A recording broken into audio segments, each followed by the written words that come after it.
এইটা অনেক আগের একটা ভিডিও আপনাদের সাথে শেয়ার করছি। আসলে সময়ের এত ব্যস্ততার মধ্যে কাটানো হচ্ছে যে ব্লগগুলো ঠিকমতো ছাড়তে পারছিলাম না। এই সময় আর কি পায়েলও আসছিল, আর চৈতিও মামাতো ননদও ছিল, এখনও আছে। সেই সময় ভাবলাম আর কি আমরা চারজনে মিলে একটু বের হই, কিন্তু ছেলে মেয়েকে ছাড়া তো বের হওয়া যাচ্ছে না। কারণ এরা একটু টুকটাক খায়, এগুলো ফাস্টফুড পছন্দ করে, সেই জন্য ওদের না নিয়ে বেরোনোও যায় না। এই যে তার পিসির সাথে খেলা করছে, আর ছেলে মেয়েকে রেস্টুরেন্টে বসে যে কী তাণ্ডব শুরু করলো আর কি বলবো।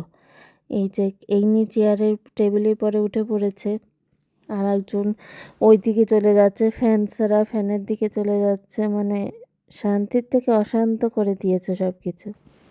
তারপরেও সময়টা ভালো ছিল। আমরা হালকা পাতলা খেয়েছিলাম, স্যুপ খেয়েছিলাম, ফ্রেঞ্চ ফ্রাই খেয়েছিলাম, পিৎজা খেয়েছিলাম। মূলত মেয়ে পিৎজা খেতে চেয়েছে, তাই আর কি আমরা পিৎজা খেতে গিয়েছিলাম। আর এই যে তার পায়েলপু আর কি তার সাথে ভিডিও করছিল, একসাথে খাচ্ছে, মানে সুন্দর সময় কাটালাম এই সময়টা।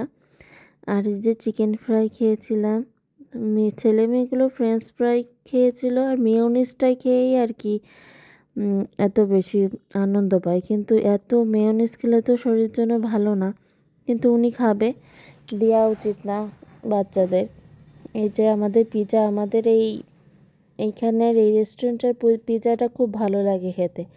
এই যে আমাদের খাওয়া দাওয়া শেষ, হালকা একটু ভিডিও করলাম আমরা তিনজনে মিলে। আর মেয়েটা দেখেন এই ফ্যানের কাছে এসেই বাতাস খাবে আর করবে। আর এই যে মা ছেলে একটু ভিডিও করে দিলাম, ভিডিও করছিলাম। আর এই যে দেখেন চশমা নিয়ে যত খুঁটাখুটি করছে, আর মেয়ে শুধু ঘুরে ফিরে এই ফ্যানের কাছে আসবে। তারপর অবশেষে পায়েলপুর কাছে রওনা দিল।